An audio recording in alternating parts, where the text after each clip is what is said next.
Hello friends. और ये free lecture series में आज हम लोग 9th क्लास का फॉरेस्ट सोसाइटी एंड कॉलोनिज्म का चैप्टर को कवर करेंगे। ठीक है ना। ये एनसीईआरटी का बहुत ही महत्वपूर्ण ये चैप्टर देखने को मिलता है, क्योंकि इसमें जब आप देखेंगे कि कॉलोनाइजेशन,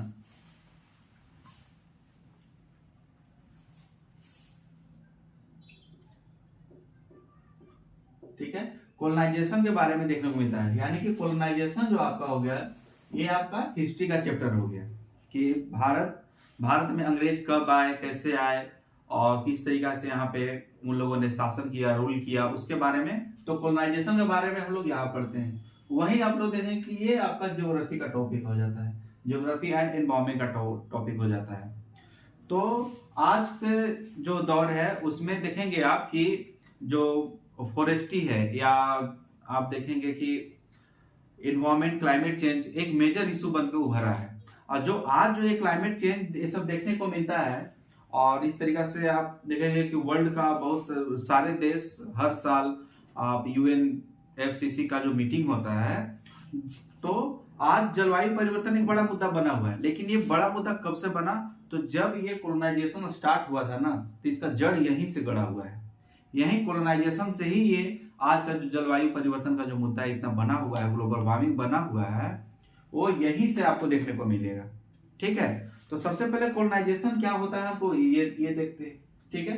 कॉलोनाइजेशन तो देखिए, जब अंग्रेज व्यापारी के तौर पे जब भारत आए या विदेश के जितने भी क्षेत्र में गए, आप देखेंगे कि अफ्रीका जाते हैं और साउथ ईस्ट एशिया जाते हैं, या कहीं भी जाते हैं, मिडिल ईस्ट में कहीं भी आप चले जाएं, तो जब अंग्रेज जब पहली बार आए थे तो एक व्यापारी के तौर पे आए। लेकिन व्यापारी के तौर पे होते होते और उन लोगों ने फिर एक रूलर की तरह काम करना स्टार्ट किया, यानी कि रूल करने लगे। जैसे भारत में देखेंगे कि प्लासी का वार जब होता है, तो प्लासी का वार होता है तब बंगाल में आपका ब्रिटिश रूल आरंभ हो जाता है, स्टार्ट हो जाता है। ठीक है ना। तो जब आप देखेंगे कि कॉलोनाइजेशन, जब ब्रिटिश सरकार का मेन सेंटर क्या था? ब्रिटेन था। लेकिन जब ब्रिटेन के सरकार ने दूसरे देशों पे जाके कब्जा किया और वहां पे अपना शासन स्टार्ट किया, तो इसी को हम लोग कॉलोनाइजेशन कहते हैं। यानी कि जो इंडिया जो इतने वर्षों तक जो गुलाम रहा, अंग्रेजों का जो गुलाम रहा, और इसका रूल कहां से होता रहा? तो ब्रिटेन से। तो ब्रिटेन का एक कस्बा के रूप में इंडिया को जाना जाता था, यानी कि एक कॉलोनी। जैसे हम लोग आज भी बोलते हैं ना कि ये एक कॉलोनी ए, कॉलोनी बी, कॉलोनी सी। तो उसी तरीका से जब ब्रिटेन जब रूल कर रहा था, ब्रिटेन से बैठकर जब इंडिया में रूल कर रहा था अपने प्रशासकों के द्वारा, तो यहाँ पे आके तो इंडिया एज ए कॉलोनी के रूप में विकसित हुआ, और वही वर्ड जाके कॉलोनाइजेशन हुआ। ठीक है। तो कॉलोनाइजेशन का रिलेशन फॉरेस्ट एंड सोसाइटी से भाई कैसे है? ठीक है ना। तो फॉरेस्ट क्या होता है? जंगल। तो फॉरेस्ट में जब आप देखेंगे कि यहाँ पे तरह तरह के आपका प्रोडक्ट मिलेंगे। जैसे आप देखेंगे कि वुड मिलता है, वुड मिला, उसी से आपका फ्रूट्स मिलता है, उसी से आपका फ्लावर्स मिलते हैं। ठीक है ना। और उसी से जो आदिवासी लोग हैं या जो जंगल में लोग रहते हैं, तो वो तरह तरह के जड़ी बूटी, हर्बल्स का यूज करके वो अपना दिनचर्या चलाते हैं, वो अपना जीवन चलाते हैं। ठीक है ना। तो फॉरेस्ट का इस तरीके से सोसाइटी के साथ में इंटरलिंकिंग है। ठीक है। उसी तरीके से सोसाइटी में बहुत तरीका के लोग रहते हैं। जैसे आप देखेंगे कि बढ़ई होते हैं, साथ ही साथ देखेंगे कि आप आदिवासी लोग जो मोस्टली जंगल में अपना जो आवास बनाते हैं, अब वहीं पे हैबिटेट उन लोग का होता है। तो उस हैबिटेट में उन लोग का जो भी रोजी रोटी होता है वो फॉरेस्ट पे निर्भर होता है। वहां से वो लकड़ियां कलेक्ट करते हैं, वहीं से वो लोग फल, फ्रूट्स, फ्लावर, ये सब कलेक्ट करके वो लाके अपना शहर में बेचते हैं। ठीक है ना। साथ ही साथ फॉरेस्ट का जो रिलेशन है वो क्लाइमेट चेंज से बहुत ज्यादा है। क्यों? क्योंकि जितना ज्यादा फॉरेस्ट होगा उतना कार्बन डाइऑक्साइड का सिंक होगा और उतना ऑक्सीजन रिलीज होगा। तो जब ऑक्सीजन रिलीज होगा तो लोगों को सांस लेने के लिए अच्छा स्वस्थ वायु मिलेगा। वहीं कार्बन डाइऑक्साइड, इतनी सारी गाड़ियां हैं, गाड़ियां से या जितना भी नेचुरल रिसोर्स से कार्बन डाइऑक्साइड निकलता है, तो उसका कंजम्पशन आपका जो फॉरेस्ट होता है वो बहुत ज्यादा एक हर्ट्ज की तरह, लंग की तरह काम करता है। तो हर्ट्ज की तरह काम करेगा तो क्या होगा कि ग्लोबल वार्मिंग नहीं होगा। ग्लोबल वार्मिंग नहीं जब होगा तो क्या क्लाइमेट चेंज नहीं होगा, ठीक ना। तो इस तरीके से इंटरलिंक होता है एक दूसरे से सब। तो जब इस तरीके से देखेंगे कि फॉरेस्ट बेन, इसका हम लोग आगे चर्चा करेंगे, जितना भी ये टर्म्स आ रहा है वो हम लोग आगे इसका चर्चा करेंगे, ठीक है ना।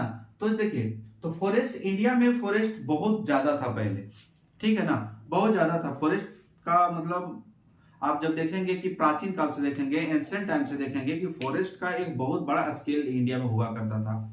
लेकिन जब अंग्रेज यहाँ पे आते हैं तो वो लोग अपना मकसद को साधने के लिए डायरेक्ट डिफॉरेस्टेशन की तरफ बढ़ना स्टार्ट कर देते हैं, ठीक है ना। तो अगर हम लोग देखेंगे कि कोलोनाइजेशन का किस तरीके से प्रसार होता है और उसका इंपैक्ट कैसे होता है, उसका अंदाजा आप इससे लगा सकते हैं कि 1700 से 1995 यानी 1700 से 1995 तक का जो एरिया था ना, उसको इंडस्ट्रियलाइजेशन का पीरियड बोला जाता था। यानी कि इंडस्ट्रियलाइजेशन का जो पीरियड था वो 1700 से स्टार्ट होता है। क्योंकि जब आप देखेंगे कि 15th सेंचुरी में ब्रिटेन में आपका पुनर्जागरण स्टार्ट हो जाता है, जिसको रेनेसा बोलते हैं। तो पुनर्जागरण जब स्टार्ट हो जाता है तो लगातार नए न्यू आइडियाज क्रिएट होते हैं। और उसी बीच आप जेम्स वाट जब आता है तो जेम्स वाट आपका वेपर से चलने वाला मशीन स्टार्ट करता है। इंडस्ट्रियलाइजेशन लार्ज स्केल पर स्टार्ट हो जाता है। और जब लार्ज स्केल पर इंडस्ट्रियलाइजेशन स्टार्ट होगा तो उसके लिए लैंड चाहिए, उसके लिए आपका रॉ मटेरियल चाहिए, ठीक है ना। उसके लिए आप जैसे ट्रेन बना, तो आगे जब हम लोग डिस्कस करेंगे तो ट्रेन बनेगा और आपका शिप्स बनेंगे, तो इसके लिए वुड की बहुत ज्यादा जरूरत होगी। तो आप देखेंगे कि 1700 से 1995 का जो पीरियड होता है ना, वो इंडस्ट्रियलाइजेशन का पीक पीरियड होता है, ठीक है ना। और पीक पीरियड होने की वजह से यहीं पे जब आप देखेंगे कि आज जो क्लाइमेट चेंज का जो वर्ड सुनते हैं ना कि 2 डिग्री सेल्सियस से ऊपर ज्यादा टेम्परेचर को नहीं जाने देना है, देखिए 1995, ठीक है। और आपका रियो समिट हुआ था ना, रियो समिट 1992 में हुआ था ब्राजील में, ब्राजील के रियो डी जेनेरियो में, ठीक है। तो इस तरीके से इंडस्ट्रियलाइजेशन का पीक पीरियड था। अब इन दिस पीरियड क्या होता है, देखिए कि 13.9 यानी कि 14 मिलियन स्क्वायर फीट फॉरेस्ट या 9.3% ऑफ वर्ल्ड टोटल एरिया, यानी कि पूरा विश्व का अगर हम लोग ले लें तो 9.3%। तो 9.3% जो total area of the world जो था ना, वो क्लियर किया जा चुका था। वो किस लिए, देखिए इंडस्ट्रियलाइजेशन का एक इंपैक्ट हुआ करता था। इंडस्ट्रियलाइजेशन की वजह से ये सब हो रहा था। इंडस्ट्रियलाइजेशन जब हुआ तो देखिए पास्चर्स एंड फुलवुड, ठीक है।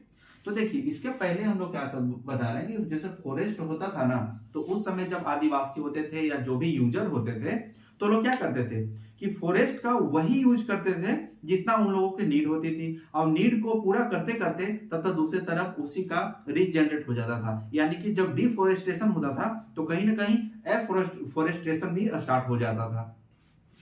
तो इस तरीका से चेक एंड बैलेंस का ये जो लॉ होता है ना, वो संतुलित रहता था।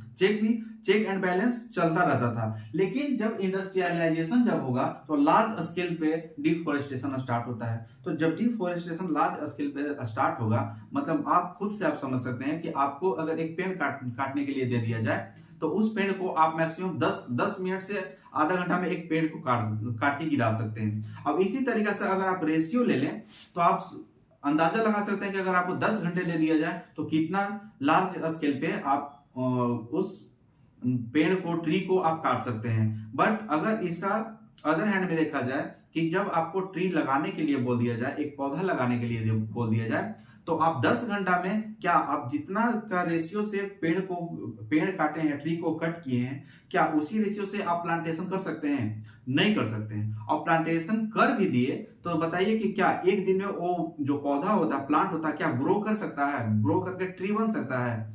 एक ट्री आपने काटा, एक प्लांट को लगाया, तो क्या ट्री जितना काम करेगा क्या प्लांट उतना करेगा? नहीं करेगा। क्यों? क्योंकि प्लांट को ग्रो होने में, उसे फलने फूलने में टाइम लगेगा। ठीक है। अब एक मेच्योर जो ट्री है उसको कट करना एक डिफोरेस्टेशन का बहुत बड़ा उदाहरण देख सकते हैं। तो जब इंडस्ट्रियलाइजेशन होता है तो ये आप देखेंगे कि पास्चर्स एंड फ्यूल के तरीका से जब लकड़ी का यूज किया जाता है तो ये हो गया आपका। ठीक है। तो इस तरीके से देखेंगे कि 1700 से 1995 के बीच में इंडस्ट्रियलाइजेशन के वजह से वास्ट मतलब वेरी लार्ज स्केल पे डिफोरेस्टेशन होता है। ठीक है। देखिए इसमें बहुत सारे मुद्दे हैं, बहुत सारे इश्यूज हैं, बट ये क्लास 9th का है, ये क्लास 9 का। तो इसी स्टैंडर्ड के अनुसार जो एनसीईआरटी में दिया गया है उसी स्टैंडर्ड के अनुसार आपको बताया जा रहा है। ठीक है। तो उसी तरीके से देखेंगे, अब हम लोग देखेंगे व्हाई डिफोरेस्टेशन या डिफोरेस्टेशन। सबसे पहले हम लोग समझेंगे डिफोरेस्टेशन होता क्या है। तो देखिए डिफोरेस्टेशन जो वर्ड है ना, जो डिफोरेस्टेशन है यानी पेड़ को काटना। ठीक है। जब आप किसी भी काम के लिए पेड़ का कटाई करते हैं, उसको हटा देते हैं, तो वही जाके आपका डिफोरेस्टेशन कहलाता है। ठीक है। उसी तरीके से डिफोरेस्टेशन आखिर क्यों स्टार्ट हो जाता है? ठीक है। तो जो डिफोरेस्टेशन आप जो देख रहे हैं, तो ये डिफोरेस्टेशन आखिर हुआ क्यों? इसी पीरियड में ऐसा क्या हुआ कि डिफोरेस्टेशन ज्यादा हुआ, इंडस्ट्रियलाइजेशन हुआ। तो इंडस्ट्रियलाइजेशन आने से क्या क्या चेंजेस हो जाते हैं भाई? आखिर कुछ तो चेंज हुआ होगा ना, तब डिफोरेस्टेशन किया गया। तो देखिए सबसे पहले क्या किया गया? Commercial crops. ठीक है। कॉमर्शियल क्रॉप्स का यूज ज्यादा होना स्टार्ट हुआ। ऐसा क्यों हुआ? ये आप देखें कि जब अंग्रेज जब भारत आए तो एक व्यापारी के तौर पे काम करते थे। ठीक है ना। तो अंग्रेज जब भारत आए थे तो एक ट्रेडर के रूप में आए थे। ठीक है। तो ट्रेडर के रूप में क्या वो लोग करते थे कि यहां से कोई एक प्रोडक्ट है, अब ये सपोज कीजिए ये इंडिया है और एक बी प्लेस है, यानी कि ये ब्रिटेन है या यूरोप है, यूरोप मान लें, यूरोप है। यहां से कोई भी जैसे कॉटन हुआ करता था उस समय, कॉटन हुआ, तो कॉटन को ले जाकर यूरोप के बाजार में बेच देते थे। ठीक है। कॉटन को ले जाकर यूरोप के बाजार में बेच दिए और यहां से जो पैसा कमाए वो फिर लेके इंडिया आ जाते थे। वहां के व्यापारी इंडिया आकर फिर से इसी पैसा को फिर से कॉटन खरीदे, सिल्क खरीदे, टी खरीदे। तो इस तरीके से ये रोटेशन लगातार चलता रहता था।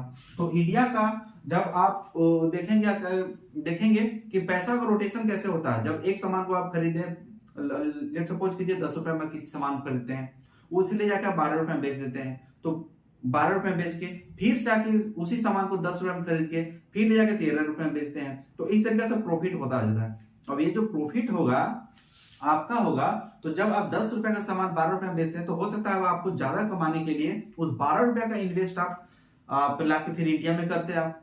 तो वही यहाँ पे हो रहा था, यानी रोटेशन ऑफ मनी यहाँ पे हो रहा था और इंडिया लगातार अच्छा रेवेन्यू गेन कर रहा था। बट आफ्टर 1757 जब प्लासी का युद्ध होता है, प्लासी का वार होता है, उसके बाद अंग्रेज सिराजुद्दौला को हटाकर मीर जाफर को राजगद्दी पर बैठाते हैं, यानी कठपुतली नवाब की तरह बैठा देते हैं। तो उसके बाद लगातार पूरा इंडिया में उन लोगों का स्प्रेड होना स्टार्ट होता है। और जब पूरा इंडिया में स्प्रेड होना स्टार्ट हो जाता है तो अंग्रेजों का जो लालच था ना वो लगातार बढ़ना स्टार्ट होता है। और जब लालच बढ़ना स्टार्ट हो जाएगा तो लोग क्या, यहाँ से आपका पैडी हो गया, वीट हो गया, गेहूं, धान, मक्का, ये सब थोड़ी ना ले जाकर बेचेंगे वहां। क्यों नहीं बेचेंगे? क्योंकि इसका प्रोडक्शन तो वहां पे हो ही रहा था। अब प्रोडक्शन हो रहा था तो उन लोग को लार्ज स्केल पे यानी बड़ा मुनाफा नहीं हो रहा था। तो उन लोग अब क्या करते हैं कि पैसा से ही आपका कॉटन पे जोड़ देना स्टार्ट कर देते हैं लोग, ठीक है। कॉफी को उगाने में ज्यादा जोड़ देने लगते हैं, उस तरीके से टी को उगाने में ज्यादा जोड़ देने लगते हैं। यानी कि ये सब जो था ना वो कॉमर्शियल फार्मिंग का रूप जाना जाता है। तो जब अंग्रेज लोग, जो वहां के व्यापारी, जब कॉमर्शियल ट्रेड का व्यापार करना स्टार्ट कर देते हैं, उसी में आपका स्पाइसेस आ जाता है। स्पाइसेस यानी मसाला, यानी कि विदेश में, जब ब्रिटेन में मसालों का बहुत ज्यादा डिमांड था, उसमें बोला जाता है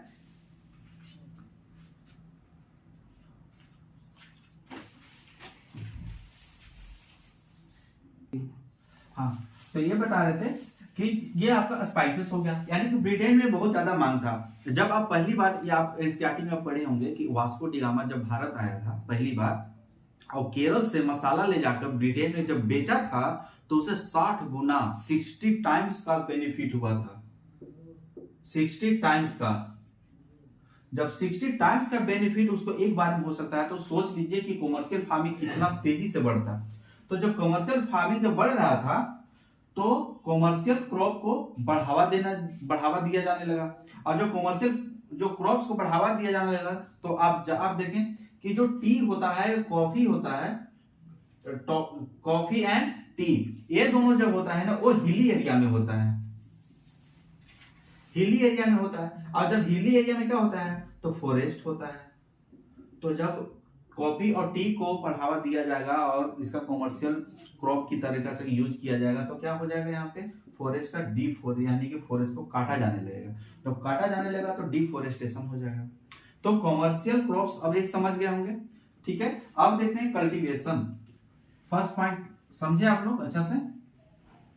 उसी तरीके से देखिए कल्टीवेशन, तो कल्टीवेशन को लार्ज स्केल पे बढ़ावा दिया जाने लगा। जैसे उस समय आप देखेंगे कि इंडिगो यानी कि नील, ब्रिटेन में जब इंडस्ट्रियलाइजेशन हुआ ना, तो लार्ज स्केल पे आपका फैक्ट्रियां में कपड़े बनना स्टार्ट हुए, और कपड़ा का कलर देने के लिए जो नील होता था, वो बहुत इंपॉर्टेंट एक इंग्रेडिएंट या प्रोडक्ट के रूप में यूज किया जाता था। तो नील की खेती बहुत ज्यादा बढ़ावा दिया जाने लगा। साथ साथ वहां पे कॉटन का मांग बहुत ज्यादा था, तो कॉटन को बढ़ावा दिया जाने लगा, ठीक है। साथ साथ शुगर का डिमांड हो गया वहां पे, तो शुगर का प्रोडक्शन भारत में ज्यादा किया गया, ठीक है। तो इस तरीके से जब देखेंगे आप कि तरह तरह का ये जूट हो गया। जूट क्यों? क्योंकि जब इंडस्ट्री में जब भी कोई प्रोडक्ट बनता है ना, या उस समय गोले बारूद जब बनते थे, तो जूट का जो आप बोड़ा बोलते हैं, सुतली का बोड़ा जो बोला जाता है जो हमारे लोकल एरिया में, तो जूट का जो बैग होता था, बैग्स ऑफ जूट जो होता था ना, उसको पैक करने के लिए बहुत ही ज्यादा यूज होता था। तो इस तरीके से कल्टीवेशन पे ज्यादा जोर दिया जाने लगा। और जब कल्टीवेशन पे ज्यादा जोर दिया जाने लगा, तो भारत क्या है, इंडिया क्या है, तो एक ट्रॉपिकल रीजन है। ट्रॉपिकल रीजन है तो फॉरेस्ट तो हर जगह पे होगा। तो जब ये हर जगह पे फॉरेस्टेशन होगा, तो वहां से वो पेड़ों की कटाई करेंगे, और उसी से कल्टीवेशन स्टार्ट हो जाता है, उसी से डिफोरेस्टेशन स्टार्ट होगा। अब देखेंगे third, commercial use of ship building. देखिए, जब इंडस्ट्रियलाइजेशन जब होता है, तो इंडस्ट्रियलाइजेशन के बाद आप रेलवे का विकास होता है और शिप्स का विकास होता है। तो शिप का विकास में टिम्बर का जो लकड़ी होता है ना, जो टिम्बर का जो वुड होता है, वो बहुत ज्यादा इंपॉर्टेंट होता है। तो जब टिम्बर का यूज किया जाएगा, तो टिम्बर कहाँ पाया जाता है, तो हिमालयन रीजन में पाया जाता है। तो हिमालयन रीजन में तो टिम्बर का यूज होने लगेगा, तो क्या, तो टिम्बर का कट करके और यहाँ से ब्रिटेन भेजा जाने लगा। और ब्रिटेन में शिप बनाने में, शिप का जो भी आपका कंपोनेंट होता है, उसको बनाने में, उसको सेट करने में अब बहुत बड़ा यूज होने लगा। तो इस तरीके से क्या होता है, शिप बिल्डिंग जब जैसे ज्यादा बढ़ना स्टार्ट हुआ, उसी तरीके से कॉमर्शियल वुड का बहुत ज्यादा प्रोडक्शन मतलब डिमांड होने लगा, और डिमांड को पूरा करने के लिए इंडिया से ज्यादा भेजा जाने लगा, और उसी से आपका डिफोरेस्टेशन होता है। उसी तरीके से रेलवे का विकास हो जाता है, ठीक है। तो जब रेलवे का विकास, रेलवे का जब इन्वेंशन होता है, तो रेलवे आज ना आप देखेंगे कि आपका सीमेंटेड है। आप पहले देखते होंगे कि रेलवे का जो ट्रैक होता है ना, उस पे ट्रैक पे ना जो लकड़ियां बिछाई जाती थी, वो लकड़ी की हो जाती है, पटरी पे लकड़ी हुआ करता था, ठीक है,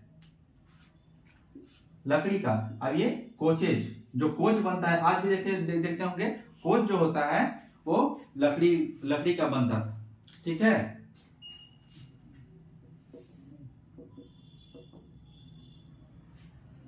ठीक है। तो उस तरीका से रेलवे का ट्रैक और कोचेज बनता था। ठीक है, ठीक है। तो इस तरीके से हम लोग देखें कि डिफोरेस्टेशन क्या होता है, और डिफोरेस्टेशन जो आपका कोलोनाइजेशन का जो पीरियड था उसमें डिफोरेस्टेशन क्यों हुआ, कैसे हुआ, उसका हम लोगों ने देखा। ठीक है, अब हम लोग देखते हैं कि जब ये कोलोनाइजेशन हुआ तो क्या डिमांड कितना ज्यादा बढ़ेगा, तो क्या जो नेचुरल रिसोर्सेस ऑलरेडी पहले से हैं, क्या उस ग्रीड जो अंग्रेजों का जो लालच था क्या पूरा कर पाता है? नहीं कर पा रहा था। ठीक है ना। तो अब क्या हुआ कि जो जरूरत की जो चीजें थी, जो जरूरत का लकड़ियां थी वो मिल नहीं पा रही थी, क्योंकि टिम्बर जो था यहाँ पे वो मिनिमम स्केल पे था। तो मिनिमम स्केल पे था तो आखिर कितना मिलता? ठीक है ना। तब वहां के जब जो ब्रिटेन के जब संसद में डिस्कस हुआ कि अब कैसे हो, ठीक है ना, तो कैसे हो, तो उसके लिए क्या किया जाएगा, बोला नहीं अब एफोरेस्टेशन पे ज्यादा से ज्यादा बल दिया जाए। ठीक है ना। अब एफोरेस्टेशन पे बल दिया जाए, ऐसा नहीं कि प्लस हो गया तो कुछ भी ऐसा पेड़ पौधे लगा दिया जाए जिससे कि जलवायु क्लाइमेट से रिलेटेड ये होना चाहिए कि उसको क्लाइमेट को बैलेंस करना है, नहीं, ऐसा नहीं किया गया। उसके लिए कॉमर्शियल फॉरेस्ट्री को बढ़ावा दिया जाने लगा। ठीक है, तो कॉमर्शियल फॉरेस्ट्री को बढ़ावा दिया जाने लगा, क्यों? क्योंकि उस समय जब आप देखेंगे कि रेलवे, ठीक है, रेलवे शिप्स, ये दो जो बिल्डिंग जो हो रहा था ना, रेलवे का विकास और शिप्स का विकास बहुत तेजी पे और बहुत ज्यादा लार्ज स्केल पे किया जा रहा था। और जब लार्ज स्केल पे किया जा रहा था तो उसी के लिए क्या हुआ, कॉमर्शियल फॉरेस्ट्री का बहुत ज्यादा नीड हो गया। और जब कॉमर्शियल फॉरेस्ट्री का जब नीड होगा तो क्या ऐसे ही बस कहीं पे भी लगा दिया जाएगा? नहीं, उसके लिए एरिया ढूंढा जाएगा कि कहां पे किया जाए, और लार्ज स्केल पे जब करना है तो उसके लिए प्लानिंग की जरूरत होती है। ठीक है ना। तो जब प्लानिंग की जब जरूरत होगी तो ब्रिटेन के जो लोग थे ना, जो ब्रिटेन के संसद में बैठे थे, आखिर प्लानिंग कौन करेगा? तब वहीं पे एक आदमी का नाम आता है जो कि जर्मन एक्सपर्ट थे, वो जर्मनी के थे, उसको डायट्रिच ब्रैंडिस बोला जाता है। ठीक है ना, डायट्रिच ब्रैंडिस बोला जाता है। तो एक ये आदमी आता है और उसको कार्यभार दिया जाता है कि अब इसका आप देखिए कि आप क्या करना है। तो वो क्या करता है कि एक प्लानिंग सेट करता है, और प्लानिंग सेट करने के बाद वही बोलता है कि अब आप काम करते हैं कि inspector general of forest in India का स्थापना कीजिए, यानी एस्टेब्लिश, एक विभाग यानी एक डिपार्टमेंट बनाइए, inspector general of forest in India. ठीक है ना। तो आप जब देखेंगे कि first inspector general of forest in India का स्थापना कर दिया जाता है। उसका सबसे बड़ा क्या था कि ये साइंटिफिक रीजन से कंजर्वेशन किया जाए, यानी जो कंजर्वेशन किया जाता था उस साइंटिफिक रीजन से किया जाए। और साइंटिफिक रीजन से कैसे किया जाएगा कि जब जो ट्री लगाते हैं, पेड़ लगाते हैं, उसको कितना स्टेप पे लगाया जाए।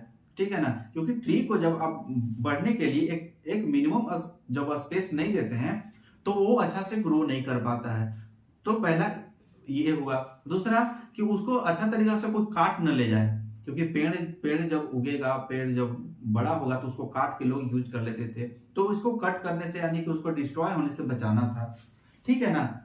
साथ ही साथ इसी तरीके से कौन सा ट्री को, ठीक है ना, कौन सा प्रोडक्ट सही होगा, उसका चयन कैसे होगा, उसका सिलेक्शन कैसे होगा, तो वो बहुत जरूरी था। तो उसके लिए जरूरी था, यानी कि साइंस ऑफ कंजर्वेशन, इसके लिए लाया गया आपका first inspector general of forest in India लाया गया। तो ये आप लोग याद रखेंगे, ये कॉम्पिटिटिव एग्जामों में ज्यादा पूछा जाता है। ठीक है ना। क्यों? उसके लिए क्या जरूरी था? तो एक लीगल एक्शन की जरूरत था, क्योंकि लीगल एक्शन जब आज भी देखें कि जो चीज कानून में मेंशन नहीं है, जो लॉ में, कॉन्स्टिट्यूशन में मेंशन नहीं है, उसका लोग पालन नहीं करते हैं। ठीक है ना।